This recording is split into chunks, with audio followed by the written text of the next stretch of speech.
me again, record junkies and vinyl collectors. Uncle Roddus for another video.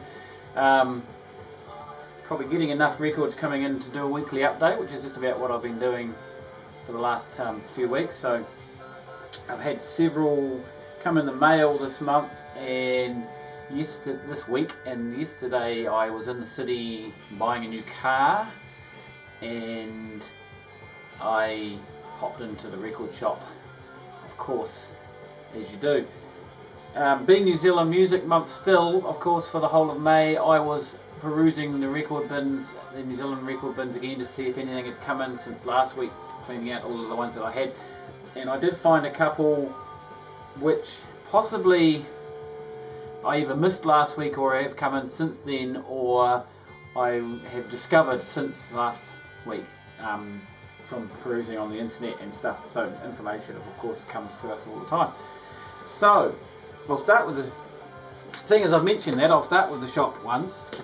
So I was on a blog that I peruse quite regularly and use for information for purchasing obscure records, and on that blog I did a search for New Zealand music and had a look what they had, and was familiar with a reasonable amount of what they had on there, but there was one very oldish type record that I wasn't at all familiar with, and it was described as psych, and that was interesting because it's not quite like that at all. But interestingly enough, yeah, it was from 1971, and interestingly enough, there it was in the bins for a reasonably good price. Now on Discogs, yeah, it wasn't, I don't recall it being hugely expensive, but certainly a lot more than what I paid for it.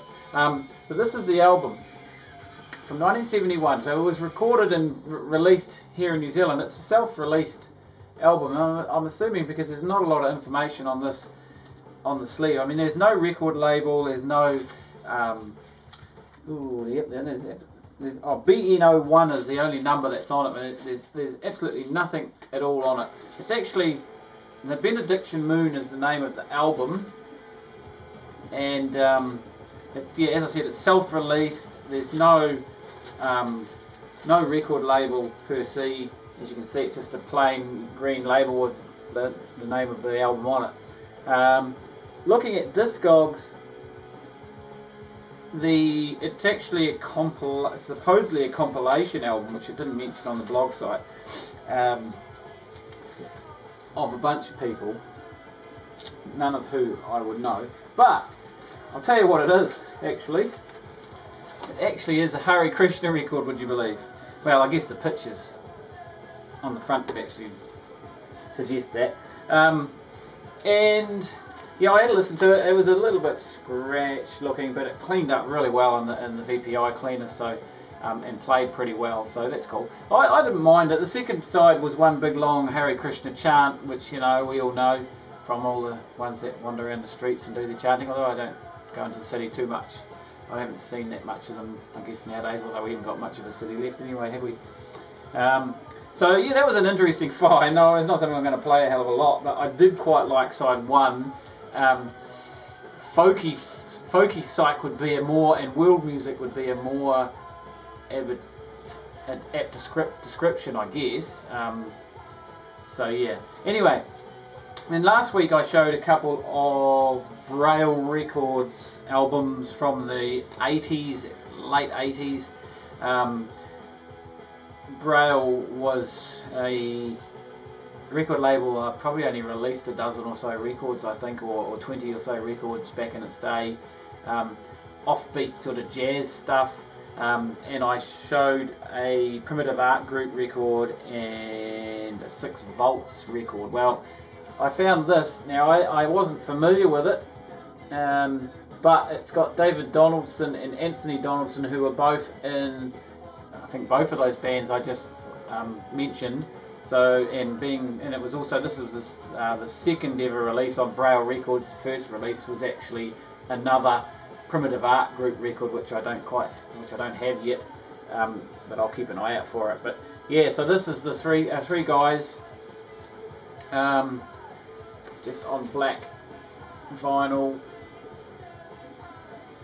The Black Sheep, it's called. It's self-titled, and there we got a guy playing bass, banjo, and double bass, saxophones, clarinet, and percussions and trumpet. Yeah, bloody good record actually. I actually like this one better than the other two that I got. The 6 volts and the Primitive Art Group. I actually like them better than that. Okay, I'll get back to the other purchases from the shop because they're not New Zealand related, and but I couldn't leave them on the shelf. So I've been ordering some records. Now there's a guy in Hamilton, New Zealand called Craig Williamson who's been around the scene for quite some time in a very low profile sort of way, and he's had 3 bands that I can figure out from I'm looking around on Bandcamp that he's been involved with and kind of leading over the years, and working with first. Well, I've got 2 of them. I've got another one on the way. I've got two albums of his here. So this is called Arc of Ascent, and I mean I've seen this around on Facebook. A few of the guys in New Zealand have copies of this. This is from 2014, I think, or 15, last year. It's fairly recent. So it's pretty much, I think, self-released. So there's the lyrics inside there. Pretty cool cover. This is psychedelic-y, doomy, grungy sort of stuff. You know what it's like. Now on the website it advertised, it didn't mention anything. It just said it was black vinyl. So I was lucky enough to get a red one. That's really nice. And I think someone else mentioned that their copy was coloured as well. Seems to be, he did say, a person with far more knowledge than I had said that there were several hundred copies of each colour, or 300 copies or 200 copies of each colour made. So on the web, on Bandcamp it just said black, but I'm cool. I'm impressed with that. That's nice. It's a nice piece of vinyl, and it's a nice record. And earlier on, from 1999, recording his, I'm assuming it's his first band, called Datura. This is a lot more psychedelic, a lot more heavy psych guitar, and this is a lot more pronounced. This is actually a really good record. So this is Datura, Visions for the Celestial, originally recorded back in '99. I'm not sure when it was first released on LP, but this is a 2011 Crowded Mind Records. So it's actually printed in Germany, surprisingly enough, but it's a New Zealand artist. So Craig Williams, he's the vocal, bass guitar, and a bit of percussion. So it's a 3-piece. I think the other band is a 3-piece too. Again, we got a gatefold. There's kind of a coloured negative of the band there. Pretty cool artwork, as you get with these kind of releases. All pretty low profile. This one here is just black vinyl, and there's the record label. Pretty cool. So, yeah, pretty low profile record label, almost self-release sort of stuff, isn't it, really? Yeah, I know, this is a great album. I mean, this sort of music, as I said to someone on Facebook the other day, who has a lot of this sort of music, and he was rattling off one of those sort of top list of favourite albums from the last so many years, and I noticed there wasn't a lot of doom, stoner, psych music. And as we kind of said in our conversation, well, it's great music, but it's not classic, all-time classic music. It's fun. It's cool. Anyway, listening to Chris Walker's New Zealand music show for the month of April, and after a couple or 3 listens to that, there was a track on there by this band, Mothra. This is a double LP from 2014. It's a limited edition. I have number 94 of 250. So I suspect there's still a few copies left of this. Again, I think I bought this off a Bandcamp. Did I? No, I might have bought it off Flying Out, actually. I can't remember now. So it's a gatefold. That's kind of like an aerial photo of, and so's the other side of the plains, somewhere. You can see all the farms, paddocks and trees. And again, this is kind of doomy, grungy, and actually reminds me in places of Tool. So that's pretty cool. So there's a nice little insert. This is a self-released MPRO2. So yeah, so there's not really a label as such, a record label as such. There's a pretty cool booklet here, just with some photographs, full glossy, a bit of information, a bit of the names of the band and a thank you list, the name of the members of the band, and a bit of artwork. Yeah, pretty cool. And then it comes on some interesting looking vinyl for you colour freaks. So we've got this one here, light blue for the first record. You can see the record label doesn't say a lot, just A and B. So I say self-released. Not sure whether it was on CD as well, if the album once it's been sold out of vinyl. And then this one here, this one's pretty cool. This is the second LP, so the white with the blurry black insert, so that's pretty cool. I like that. Nice, very nice. I mean, I'm not a great, you know, it has to be coloured and all that crap, but it is nice. It is cool, and it looks pretty cool. So that's so far. That's my New Zealand music for the week. There are several purchases in the mail, which should be here over the week. But getting back to being in the shop yesterday, I was flicking through the recent arrival bins, and after I've been through the New Zealand bins and picked out those other two albums, and what do I find? Something that I could not say no to, because I've actually been wanting to get my hands on this for a little while, and had it on my Discogs want list. So this here is, well, a lot of people know this, but international submarine band, Safe at Home, 1968. This is Graham Parsons' first band before he joined the Byrds.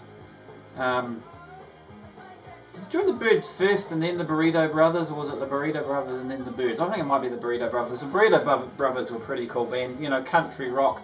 I mean, the Byrds get a lot of credit for inventing country rock along with Bob Dylan, I guess. And these guys did it pretty. Yeah, they did it. This is a fantastic album, to be honest. I love it. I think it's great. Someone described it as a bit weedy and weak, but something like that. But I think it's great. Now it turns out that this is an OG issue that I can tell looking at it. I mean, it's definitely not a reissue. It's all the numbers add up to being the first US pressing that I can see on Discogs, and on the label here it actually has, and it's not just a sticker, but it says DJ copy not for sale on the thing from this one, so that's quite cool. LHI Records, 1968. So that was, and I got it for probably about half the price it's selling for on Discogs at the moment. No, actually, from New Zealand dollar point of view, I got it for about a third of the price, minus the postage as well. So I'm pretty stoked with that. And the record itself is in good nick. The covers, I would say, very good, because it's got a little crease in the cover. It's got a punch hole through it there. The vinyl, after putting it through the cleaning machine, looks absolutely mint, although there is a wee bit of crackling surface noise, as you'd expect, but there always is. Okay, so while I was thumbing through that bin, my old man was with me actually, because we'd been in town looking at this new car, and he happened to look across and he spotted an album by the Nitty Gritty Dirt Band in the country section. So I wandered over and had a look at that, and you know, I'm slightly familiar with them, but it wasn't the record I was looking for. But then I looked up into the next shelf, and there was the record of theirs that I was looking for, sitting there. And here it is. And this is a pretty famous album, Will the Circle Be Unbroken? This is a triple album set from 1972, I think it is. And again, it appears to me that from looking on Discogs that this is an original original copy. I mean, saying that, they're pretty plentiful and they're pretty cheap on Discogs, but this sort of stuff, unfortunately, you end up paying quite a lot more over here. I mean, by the time you buy these cheaper ones on Discogs, so it's got 3 double gatefold, which actually slides out. I'm not going to do it. So yeah, triple album. The albums were in good nick. The cover's a little bit worn and ring worn, so I would probably give it a very good condition, because there's no tears or rips, or there's a few little creases in it, but it's all intact anyway. But and the albums play good. They weren't quite as clean as the International Submarine Band, but they play pretty well, and that's a cool album that I discovered it on a blog a few years ago, and it's obviously, you know, those who know, it's more traditional obviously than the Submarine Band's one, which is more, you know, country rock. Well, not it's definitely country-ish, but not so much rock, but it's certainly got that rock feel to it or something. I don't know how you describe it.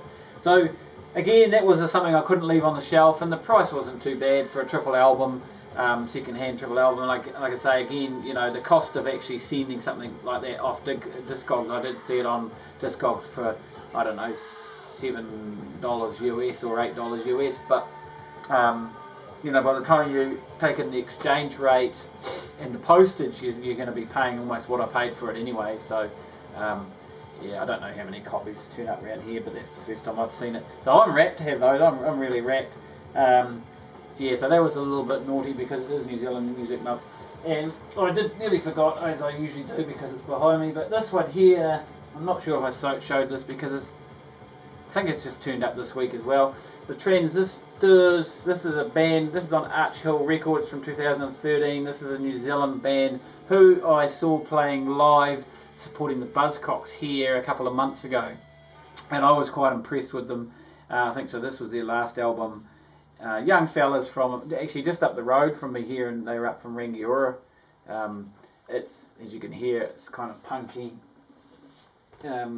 pop punky. I'm going to take that off.